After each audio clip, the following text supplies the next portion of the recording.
Hi everyone, in front of me I've got Samsung Galaxy Tab Active 5, and let me share with you how to change video resolution on this device.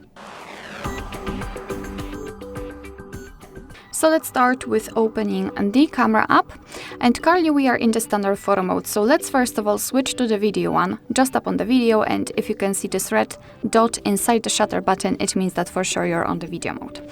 So now we have to tap on this fourth icon from the top, where you can see this FHD and 30 frames per second, because this option is actually responsible for changing the resolution. So let's tap on it, and as you can see here, we've got the size, we've got 3 different options of the resolution: UHD, FHD and HD, and frames per second, at least in FHD we've got 30. So let's simply tap on UHD, again we've got 30, and HD, the same situation. So this is how to change the resolution, and after choosing particular option, it will be highlighted, which means that from now on your device will use the chosen resolution whilst recording a video. Alright, so that will be all. Thank you so much for watching. I hope that this video was helpful, and if it was, please hit the subscribe button and leave the thumbs up.